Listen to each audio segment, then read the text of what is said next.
It's October 22nd here in Seoul, and I'm Kim Dami. We begin with these stories making the headlines at this hour. Starting with the UN Security Council meeting on North Korean military support to Russia.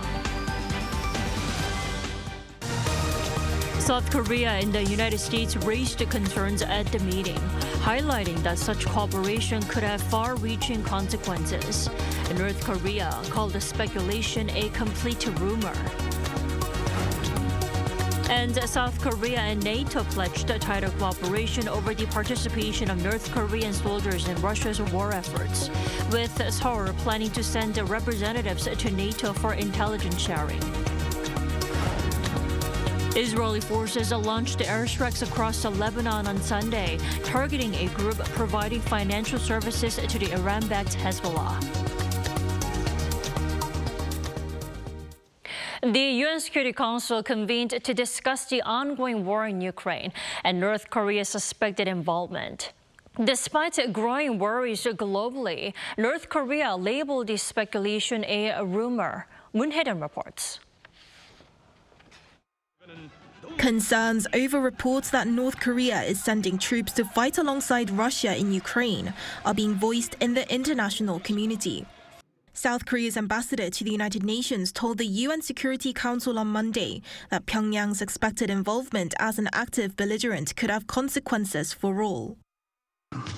This is not merely an attack on the very integrity of the Security Council sanctions regime. It is a blatant attempt to undermine peace and security, not only in Europe and in Northeast Asia, but also across the entire globe. Ambassador Hwang Jung-kook went on to deliberate how the regime would be expecting its support to be duly paid in turn by Moscow through military or financial assistance. The United States also told the 15-member council that the development was dangerous and highly concerning and was preparing its response. We are consulting with our allies and partners on the implications of such a dramatic move. U.S. Ambassador Robert Wood suggested that if the Kremlin was turning to North Korea for manpower, it would be a sign of desperation and a consequence of the losses it is suffering during its campaign against Ukraine. The White House has also reaffirmed that it will be releasing a statement in the next couple of days. North Korea, on the other hand, rejected the claims regarding military cooperation with Russia as baseless rumors at the UN General Assembly meeting on the same day and said that the regime did not feel the need to respond as a result. The UN Secretariat commented that the UNSC would be responsible for determining whether Pyongyang's alleged deployment of troops to Russia violates sanctions. South Korea's spy agency said last week that North Korea had already sent 1,500 Special Forces troops to Russia for training and released 3 satellite images to back up the claim over the weekend. Ukraine followed up with its own evidence in the form of a video showing soldiers lining up to receive their uniforms and equipment while speaking Korean, and a questionnaire that appears to have been prepared by Russia for North Korean soldiers for their military uniform measurements. Ukrainian President Volodymyr Zelensky further reiterated his call for decisive action from Western allies. Moon Hye-ryun, Arirang News. South Korea and NATO are closely following the much-speculated deployment of North Korean manpower to Russia, and they'll continue to do so through tighter intelligence sharing. Our top office correspondent Kim Do-yeon has the details. South Korea is set to send representatives to NATO to share intelligence on North Korea's deployment of its units to support Russia's invasion of Ukraine. According to a statement from the presidential office on Monday, President Yoon Suk-yeol and NATO Secretary General Mark Rutte spoke on the phone in response to the deployment, and Rutte requested that South Korea send representatives to NATO. This comes after South Korea's National Intelligence Service confirmed the enhanced military cooperation between Moscow and Pyongyang, although as yet it is the only official institution to do so. Russia and North Korea are denying the move while the U.S. Pentagon has yet to confirm it. The statement said that Yoon repeated his message from last week that South Korea won't sit idly by as the deployment threatens peace on the Korean peninsula as well as the world. He also said the situation reaffirms that security in the Indo-Pacific and the Atlantic regions are inseparably linked, while calling for enhanced cooperation between Seoul and the alliance. Secretary General Rutte, according to the statement, responded by saying that NATO is ready to actively cooperate with South Korea on this issue. He also placed this on his X account after the phone call, saying that, quote, North Korea sending troops to fight alongside Russia and Ukraine would mark a significant escalation. According to the statement, the two leaders also agreed to expedite the process to include South Korea in the NATO's Battlefield Information Collection and Exploitation System, the so-called BICES. This would allow the two sides to share intelligence more safely and efficiently. Kim Do-yeon, Arirang News. Israel has carried out more airstrikes in the Lebanese capital, this time targeting a financial institution linked with Hezbollah, while U.S. Secretary of State Antony Blinken makes another trip to the Middle East before the elections. Lee Seung-jae reports. Israel launched airstrikes against Beirut on Sunday evening, targeting branches of a financial institution linked with Iran-backed Hezbollah. According to the Israeli military, it targeted money held by the Al-Qard Al-Hassan Association, which offers financial services to civilians in regions where Hezbollah has strong support. The airstrikes also targeted branches located in southern Lebanon. Israel and the U.S. have accused the association of being a cover for the militant group to fund its activities. Meanwhile, U.S. Special Envoy Amos Hochstein said Washington is working on a plan to end the conflict between Israel and Hezbollah for good, as the Biden administration looks to prevent the situation in the Middle East from spiraling out of control. Well, the United States wants to end this conflict as soon as possible. That's what President Biden wants. That's what we all are working towards. And what I just said, what we're working with the government of Lebanon, the state of Lebanon, as well as the government of Israel, is to get to a formula that brings an end to this conflict once and for all. Hochstein, who's in Beirut, said he held a very constructive meeting with Lebanese Parliament Speaker Nabi Berri, a close ally of Hezbollah. Berri has been engaging in diplomatic efforts to end the conflict with Israel. With the U.S. presidential election only 2 weeks away, U.S. Secretary of State Antony Blinken is visiting the Middle East once again, hoping to push for negotiations to end the war in Gaza and secure the release of Israeli hostages held by Hamas. Blinken's trip will be from Monday to Friday, taking him to Israel and other Middle Eastern countries. According to the U.S. State Department, Blinken will also seek to continue discussions on post-war plans and emphasize the need for Palestinians to find new ways to rebuild their lives. Lee Seung-jae, Arirang News. And emphasize the need to chart a new path.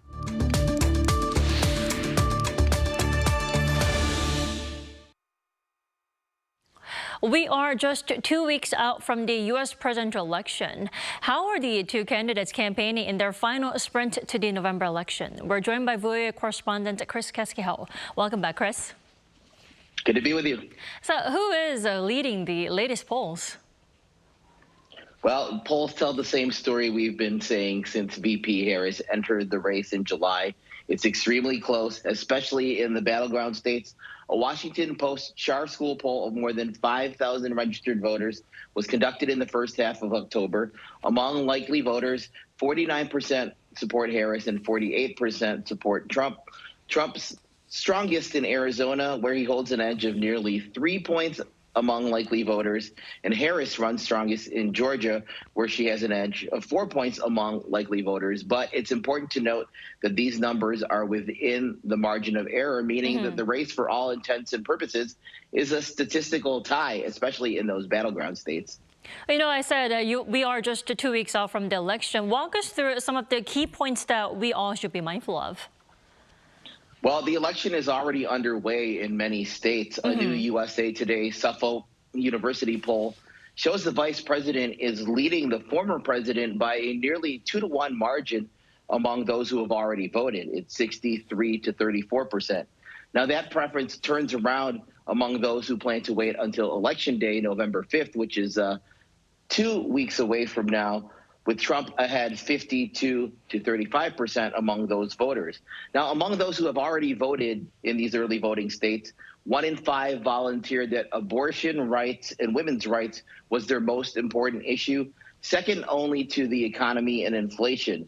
Now, the early turnout among Harris supporters carries some advantages for Democrats, according to analysts. Director of Suffolk's Political Research Center, David Paleologo, said, first, large Harris voter leads are being banked every day. And second, it gives the Harris campaign some time to persuade Election Day voters, and that includes appeals to some previously reliable Democratic voters who have slipped, in the latest polling, like young Black and Latino men. Well, escalating tensions over in the Middle East will inevitably play a significant role in the election. Harris is calling for a ceasefire in Gaza, whereas Trump is arguing Israel should target Iran's nuclear facilities. So let's talk about that. Yes, Trump said when he spoke to reporters on Sunday that he had a very nice call with Israeli Prime Minister Benjamin Netanyahu on Saturday.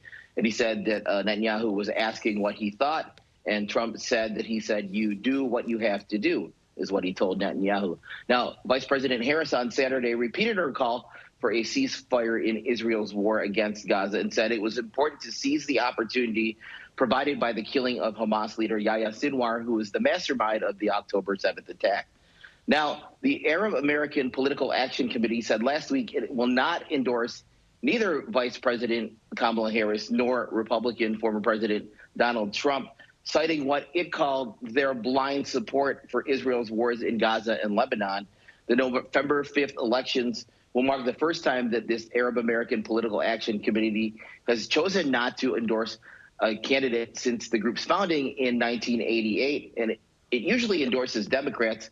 And this could make a difference in a state like Michigan, where the Arab American voting population is about 300,000.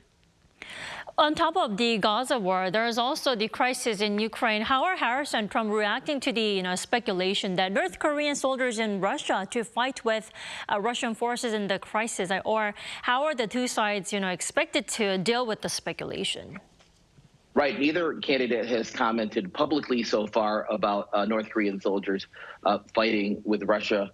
But Trump has repeatedly said he has a close relationship with Russian leader Vladimir Putin, and that should he be reelected, he would be able to end the war in Ukraine in a matter of hours. And of course, he has also touted his close relationship with North Korean dictator Kim Jong-un. Now, analysts say that should Vice President Harris win the presidency, there is likely to be more continuity than there is change in U.S. policy toward North Korea, and that is shoring up the alliances in the region, to keep North Korea in check. Chris, before you leave us, what's the latest from their campaign trails? Where are they now, and where are they planning to head for the next 2 weeks? Yeah, it's important to pay attention to the candidates' campaign schedules. Former President Donald Trump spent the day traveling throughout North Carolina, first touring hurricane damage in Asheville before rallying in Greenville, and then meeting with faith leaders in Concord. Vice President Harris was swinging through the 3 battleground Rust Belt states in an effort to shore up the so-called blue wall, and she made stops in Pennsylvania, Michigan, and Wisconsin.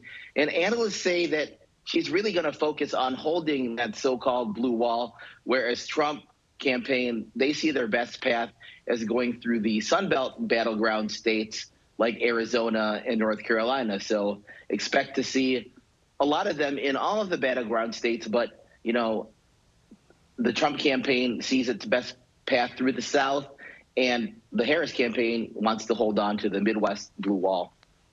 All righty, Chris, thanks so much for the report today. As always, we appreciate it. Good to be with you, as always. And the election is not just a major event just in the U.S. More businesses here in Korea are also paying close attention to the 2 American candidates' plans on tariffs. Lee Soo-jin explains. With the U.S. presidential election just 2 weeks away, South Korean companies are showing a growing interest in the candidates' economic policies.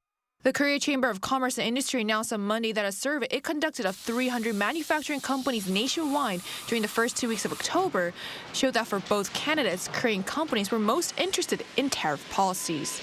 While current Vice President and the Democratic presidential nominee Kamala Harris is focusing her economic agenda on building an opportunity economy, former President and Republican presidential nominee Donald Trump has declared that he will create a manufacturing renaissance.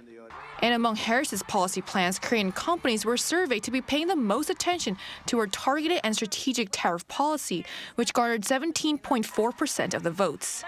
This was closely followed by her policies involving expanding multilateral trade centered on allies, raising corporate taxes, de-risking policies regarding China, and decarbonization. As for Trump's pledges, which focus on bringing manufacturing jobs back to the U.S., Korean companies show the most interest in his universal and reciprocal tariffs, followed by his policies that include trade strategies aimed at eliminating the U.S. trade deficit, reducing benefits for foreign companies that are investing in the U.S., decoupling China, and lowering corporate taxes. Harris targeted tariff aims to raise tariffs only on the sectors in Korea that have a large impact on the U.S. economy, while Trump's tariffs seek to hike tariffs by 20% on a broad range of sectors. He added that this is why for Korean companies it is more beneficial for Harris to become president. And this comes amid growing concerns about rising protectionism worldwide. The Korea Trade Investment Promotion Agency reported 13 additional import regulation measures targeting Korean products in the first half of the year. The KCI said that because of the U.S. election's significant impact on global exports and supply chains, the government and companies need to work together on a strategy that will maximize national interests. 이수진, 아리랑 뉴스.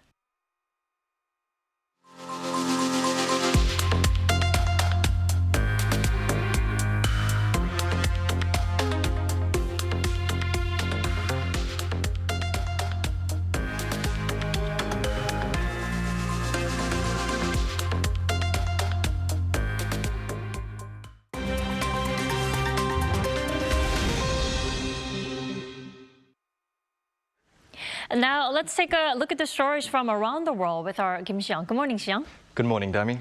Let's start today's with the BRICS summit hosted by Russia. What's on the agenda?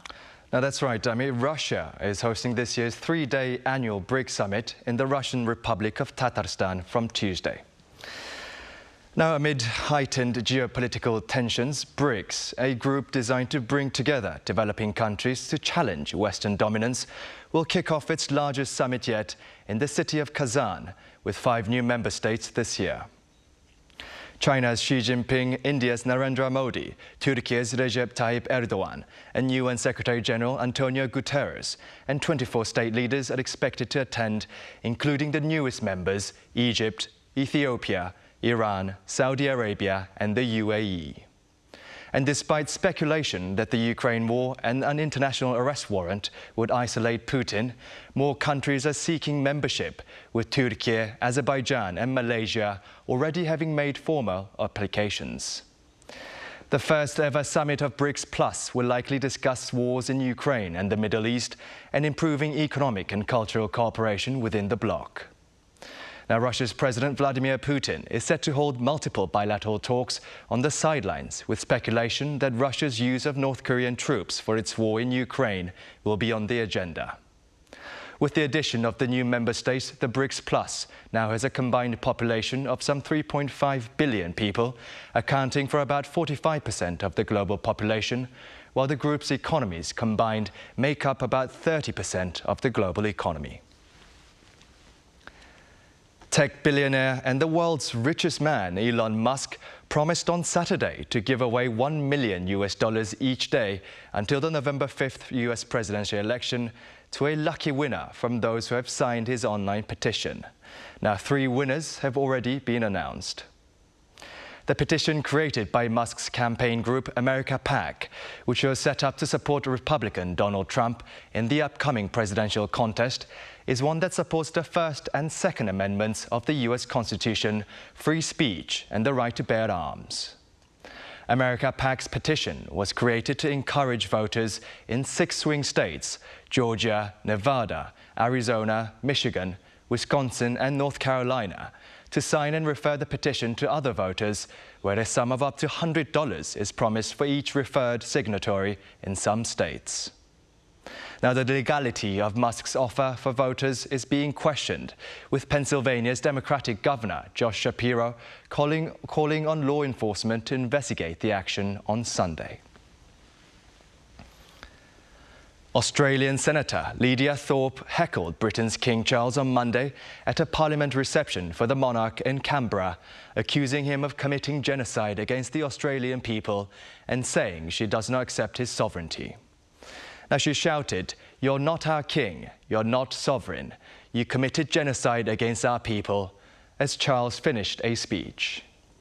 Thorpe, an Aboriginal Australian independent politician and senator for Victoria since 2020, has made headlines before as an outspoken Indigenous rights activist. Lastly, Vietnam's Communist Party elected Army General Leon Gang as the new state president on Monday. 67-year-old Gang won votes from his party members in parliament to be confirmed as To Lam's successor, who has now moved on to a much more powerful position of Communist Party leader following the death of the previous General Secretary, Nguyen Phu Trong, in July.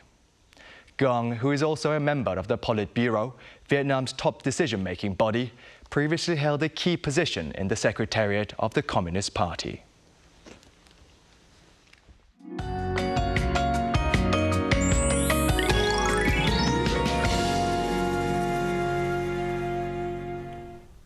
Autumn rain is soaking the entire country.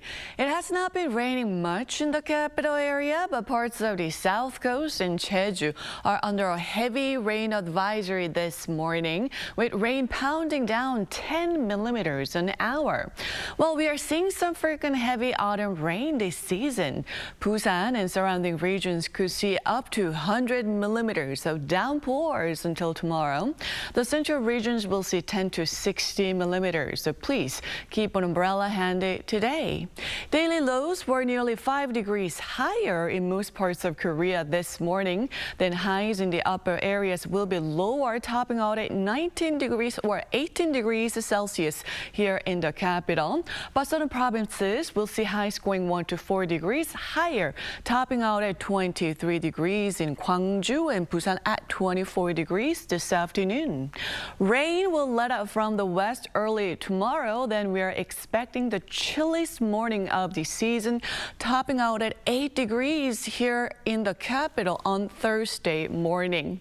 Well, with that in mind, let's take a look at the international weather conditions.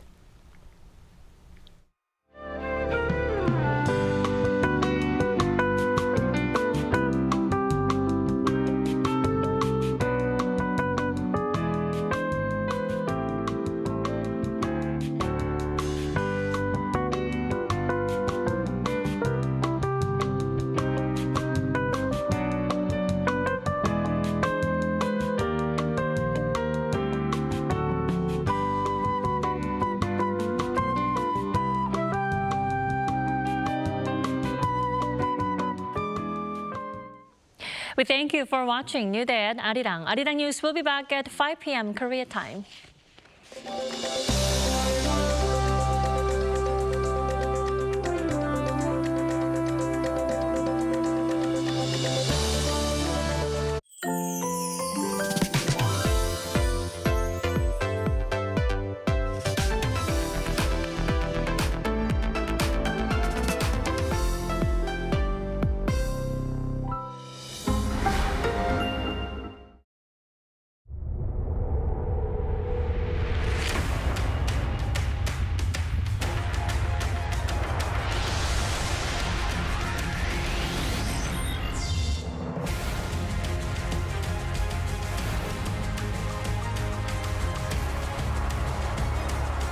Future of high-tech manufacturing industry.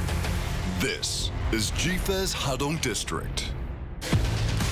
We want to connect you to a future of possibilities with our own resources and specificity by connecting spaces to save time and cost.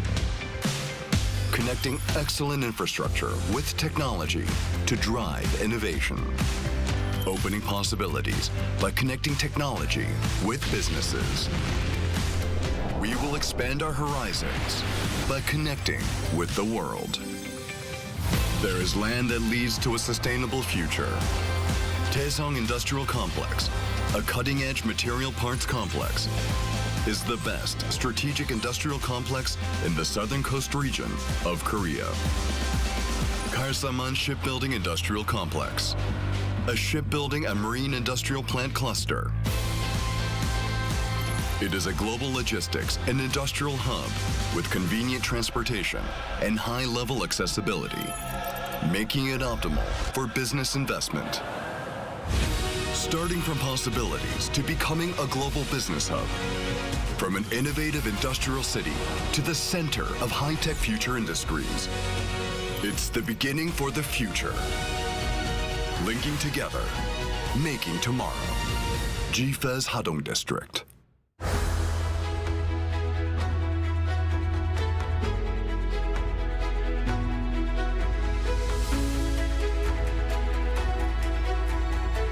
The Nobel Prize in Literature for 2024 is awarded to South Korean author Han Kang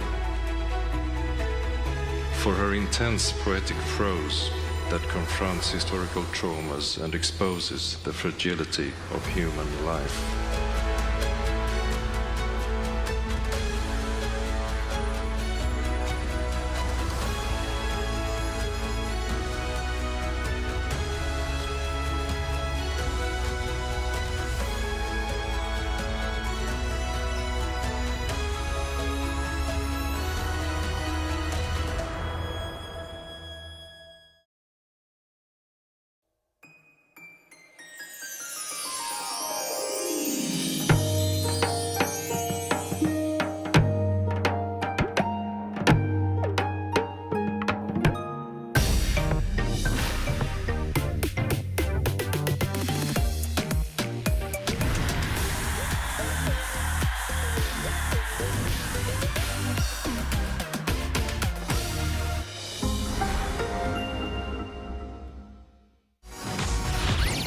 K-drama, the charm of Korea that captivates the world. Love like a K-drama.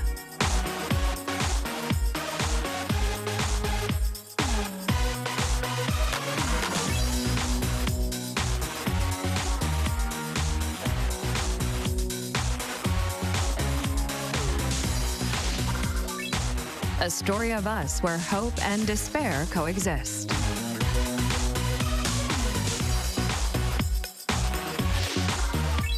Fun and refreshingly satisfying.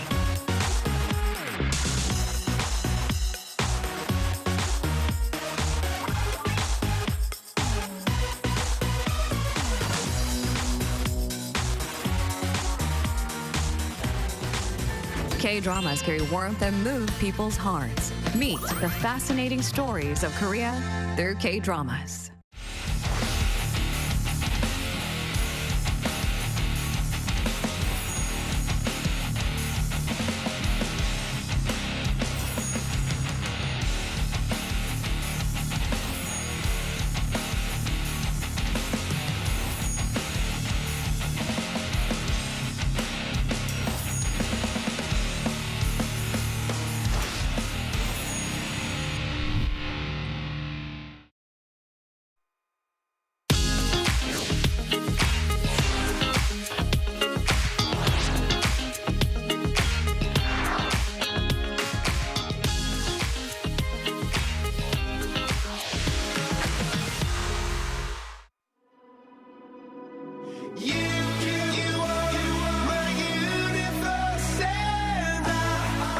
bring a new type of news show. New insights, new styles, and new topics every day. We are News Generation. Bring news just for you. It's Tuesday, October 22nd here in Seoul. I'm Song Yujin, and this is News Generation. Today, we're joined by Kwon Ji-hyun. Happy Tuesday. Happy Tuesday. And Chiska Nayan. Happy Tuesday, everyone. Happy Tuesday, and welcome back. Yes. Now, both here to speak on behalf of those in their 20s and 30s. Now, we're going to begin our show today with our keyword news. Today's keyword is age. Following the recent death of former UK boy band One Direction member Liam Payne, there has been a growing discussion in the United Kingdom about the potential dangers of teenagers entering the music industry at a young age. According to The Guardian, Payne, who died at the age of 31, reportedly struggled with alcohol abuse and mental health issues after achieving sudden fame at just 16 years old, following his appearance on the audition program X Factor. In his hotel in Argentina, where he stayed before his deadly fall from a balcony, authorities found clonazepam, a drug commonly prescribed for panic disorders and epilepsy. Some industry insiders, including renowned songwriter Guy Chambers, have called for stricter age restrictions, suggesting that minors or those under 18 should not be allowed to work in the music industry. Their concern is that young artists often lack the proper care and protection needed to navigate the pressures of fame. Now, I think that this topic really resonates closely in Korea as well, because we're seeing a lot of K-pop group members who are still young, who are teenagers. So I kind of want to ask our panelists, what do you think about minors entering or working in the entertainment or specifically the music industry? You know, this is such a tricky conundrum, and I think a very important question, especially because South Korea has built its K-wave with a lot of K-pop stars who started from very young, right? And I'm all for young talent starting early and pursuing what they love. But I think here's the thing, when you are exposed to a career or an industry where you're completely exposed without any protection to unfiltered criticism, prejudice, and very negative comments from a lot of older people, I think you really need to build this very strong ground and have this mental fortitude. But here's the problem: you can't possibly build that without experience. Without experience, time, and maturity, as we can all speak from our own experiences, right? So there's the tricky conundrum. And the other thing is, especially young people that are going through it, they're very susceptible to a lot of the comments from adults, even if it's not targeted to them. So they're exposed to an adult industry without really knowing what is right or wrong. So here's the only thing that I can say. If I had a child, I would probably never allow him or her to be in the industry and would treat it like an actual job. So you can only get the part-time jobs when you're of a legal age, right? I would provide her with all the trainings and maybe theater work and whatnot, but getting a job in the industry, I would make sure that she or he is of a legal age and ready to make own decisions. Right, and I think especially these days, minors who are in the industry are particularly affected more by these hate comments and those because of the advent and development of social media, Which we'll talk about today, Right, so stay tuned for our discussion today. Now, what are your thoughts on this question? Well, banning minors from entering the industry, the showbiz industry, is quite a reasonable suggestion, as young artists often face immense pressure and lack of emotional strength to cope with that fame. And protecting their mental health should be a priority, though some argue that talent shouldn't be limited by age. Well, a balance must be found between nurturing young talent and safeguarding their well-being. I personally don't think it's wise for children to start in an entertainment industry too early. For example, an actress who began her career as a child actor at the age of 5 is now at the top of her field currently. Yet she speaks about the emotional scars she's endured and she experienced back in the days, even in her early 20s. Feels ready to retire now. Definitely, so more protection and care needed for these young artists. Now, we can't really ban these artists from entering the industry as of now, so maybe the best solution that we can suggest as of now is probably giving them or coming up with more protection and care. For example, counseling sessions. Counseling sessions, and Jiyeon and we talked about maybe a little bit more education, regulation, like laws to actually punish people who are doing malicious things on social media or to other people. Setting boundaries as well.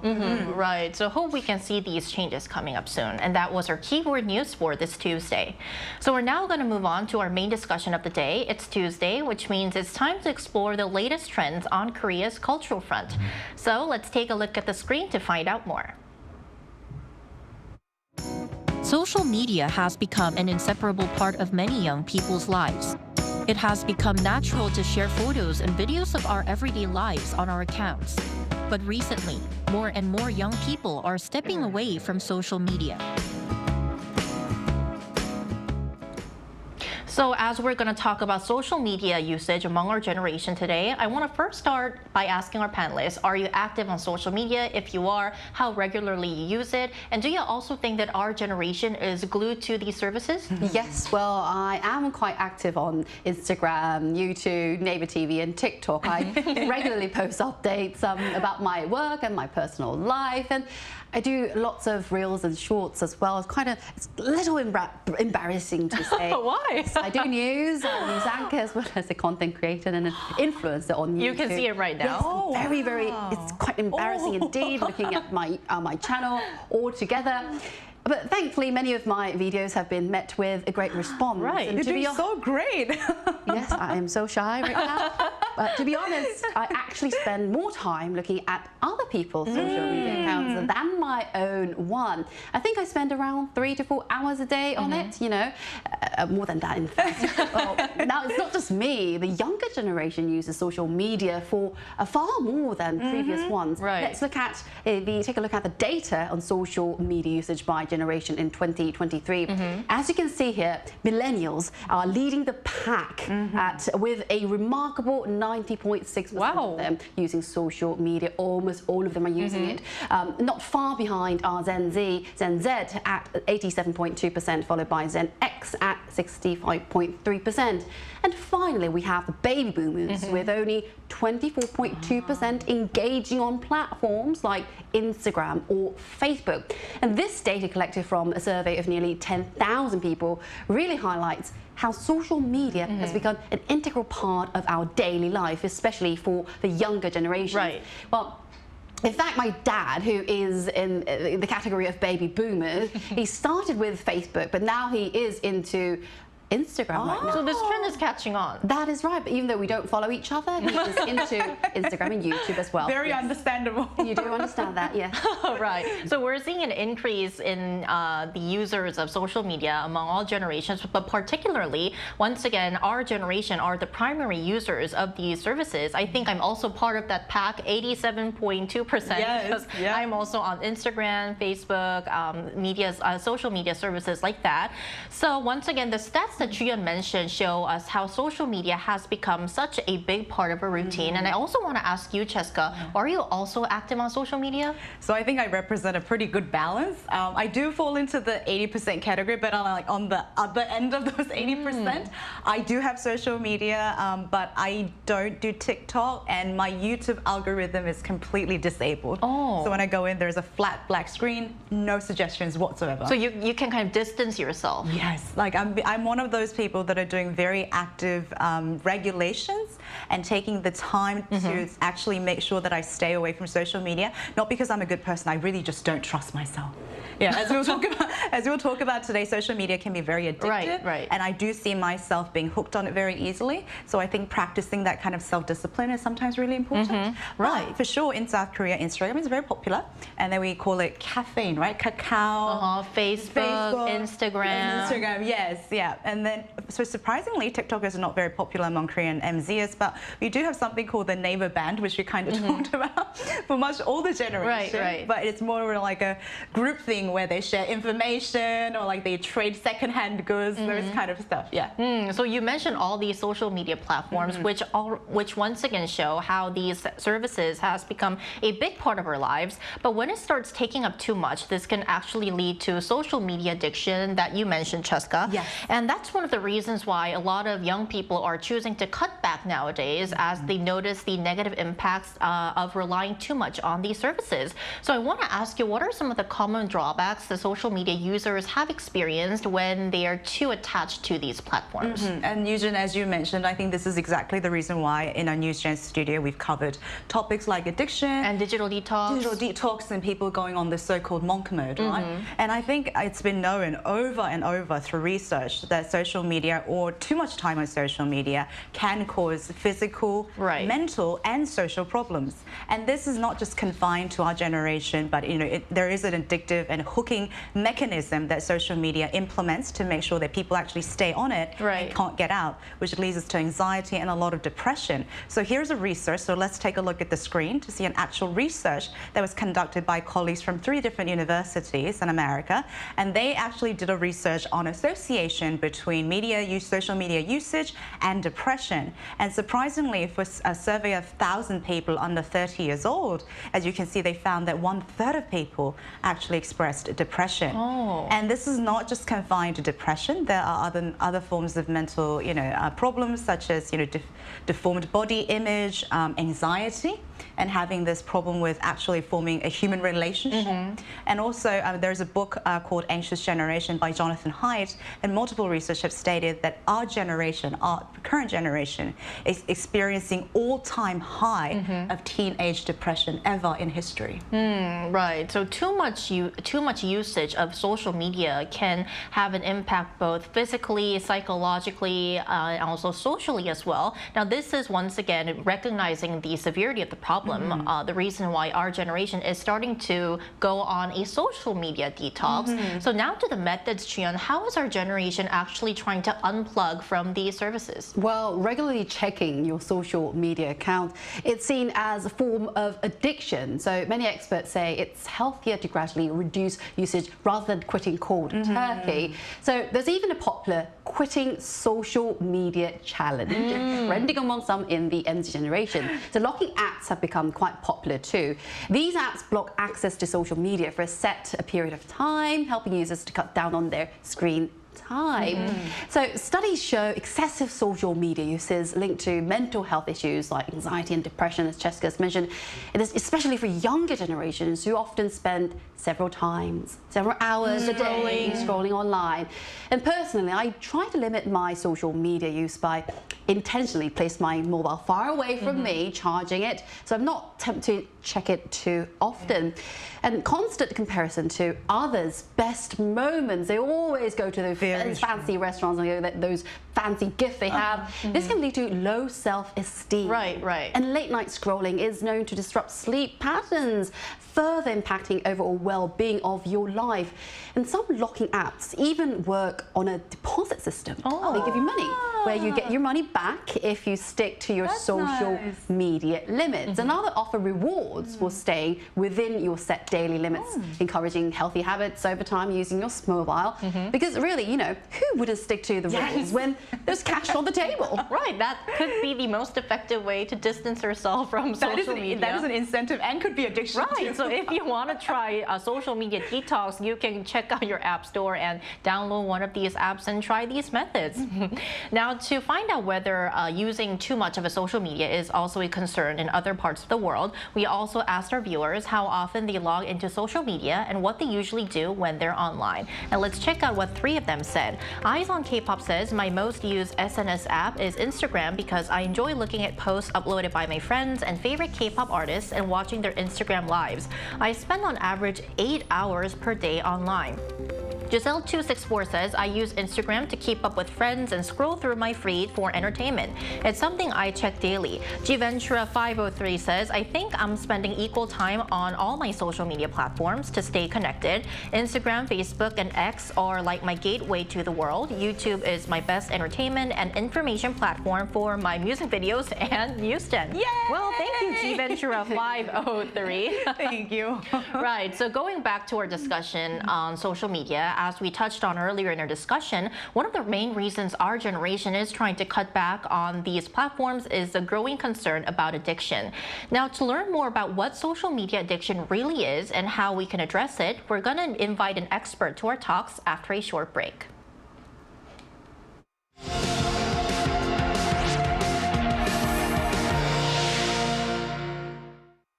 NewsGen wants to hear from you. Go to YouTube and search our channel Arirang News. Click Community and leave a comment down below. Make a new type of news with us.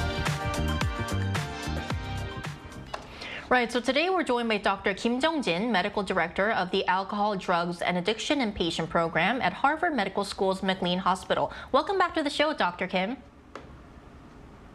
Pleasure to be here. Pleasure to have you. So our first question for you is, earlier our panelists and I discussed how young people are among the most active users of social media, often spending more time on these platforms than other age groups. Now, naturally, this once again raises the risk of social media addiction within our generation. So how is social media addiction typically defined, and what are some common signs or symptoms to look out for? Sure. So social media addiction is not yet formally recognized as a disorder in the medical community, but it is beginning to gain a lot of attention as a form of behavioral addiction.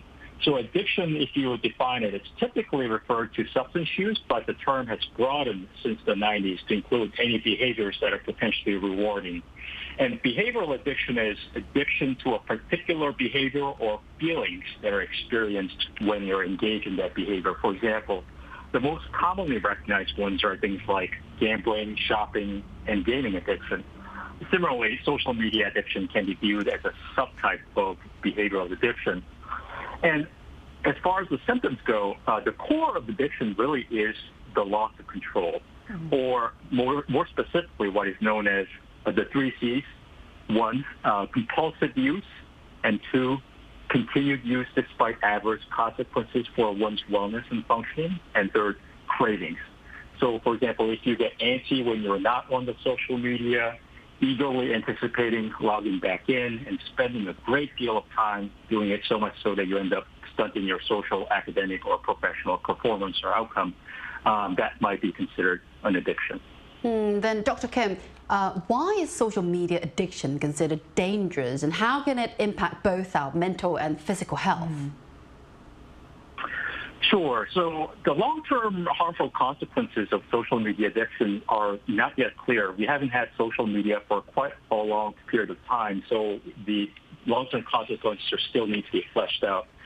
But intuitively, as humans, we are social beings. So if the purpose of social media is to enrich our social connectedness, one would think that social media should make all of us happier and more fulfilled. But is that the case? We know that during the pandemic, there was really no alternative way to stay connected with your community other than through digital means like the social media. But ever since then, the depression, anxiety, and mental health problems have really skyrocketed. And like you mentioned earlier in the show, some preliminary studies have already suggested that excessive social media use is associated with higher rates of depression, anxiety, lower self-esteem, concentration deficits. And there are some papers actually showing, like there was one that was published at Penn that found out that reducing the time spent on social media and limiting it to 10 minutes a day actually led to a marked reduction in depression and anxiety symptoms. So, Dr. Kim, I mean, obviously, as you mentioned very eloquently, social media does have its pros, but heavy reliance on it can cause many, many problems. What are some of the practical steps that we can actually take to reduce this heavy reliance on social media for our generation? Right. So there are many benefits, as you aptly point out, to digital technology like the social media, but the balanced approach is the best. And I think that starts with an honest appraisal of how much time I am spending doing this, and if doing this and spending time on social media is consistent with my social, academic, or professional goals. If they are not consistently congruent, it might be time to make some adjustment. And typically, putting cold turkey for any addiction can be hard. You know, you can feel a lot of dysphoria. It's not very pleasant.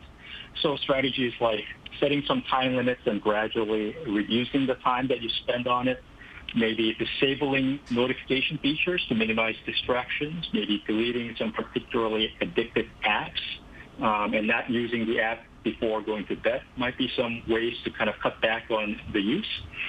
And some other practical skills would be to replace the rewards from social media with rewards that are more aligned with your goals. For example, if you like spending time outside or playing sports, doing so and getting the pleasure that way to replace the pleasure excessively derived from dependence on social media can be a way to make your life a little bit richer.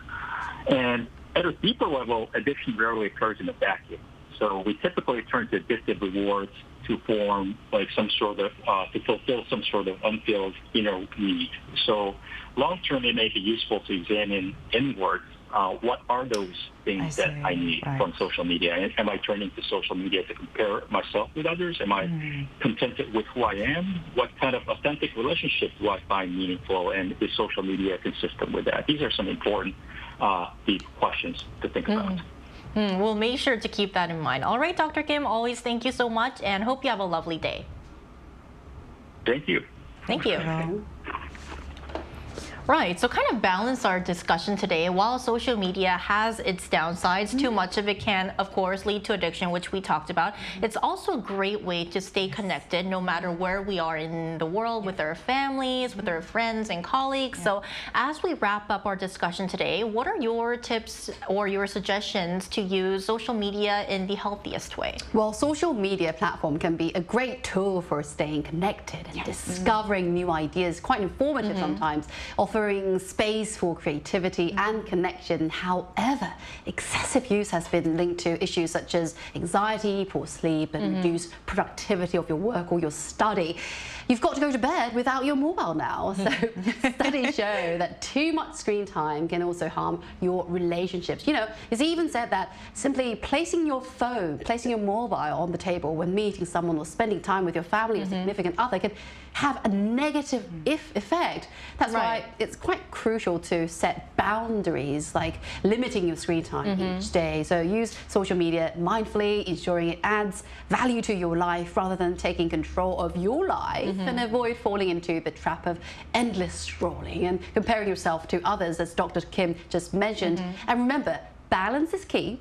Social media should work for you, not the other way around. Right. So we initially started these services to stay connected with others, but it's really important to make sure that we're not disconnected by using these services too excessively. What do you think? I completely agree with Shihan. I think sometimes I'm in awe and feel really blessed that we actually live in a generation where you can get lectures, education, empowerment, and entertainment from all around the world for free. I mean, if you just think about it, it's remarkable. We can watch lectures about Nobel Prize winners just at the tip of our fingertips. But as Chuyeon mentioned and Dr. Kim mentioned, balance is extremely important. And we live in a generation where when you don't practice self-discipline, it can really get out of hands. And I do not believe that complete freedom is being reckless. Actually, complete freedom comes with absolute control. And just to paraphrase a very famous book, Dopamine Nation, that really talks about addiction in detail by Dr. Anna Lim Key, she says we're in constant race between those who are doing everything they can to monetize and grab our time and attention, and us who have to do everything we can to make sure we secure and protect our boundaries, because if we don't, it's so easy to get lost in the middle of all of this. Right, definitely. So hope our discussion today helps our viewers to have a more balanced and healthy use of social media. And that's all from NewsGen today, but we'll be back tomorrow at 10:30 a.m. Korea time. Special thanks today to Kwon Ji-yeon. Have a lovely day. Thank you, you too. And Cheska Dain-hong. Pleasure's always mine. Thank you. Thank you. And thank you everyone for watching, and we'll see you tomorrow. We are News Generation.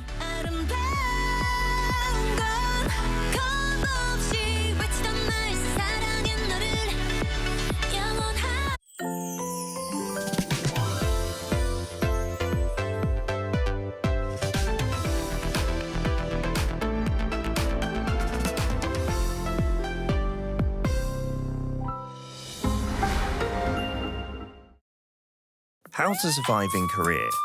One room. So, you're surviving in Korea? If you signed a contract for a one room, obviously you're a pro. But the real deal begins now.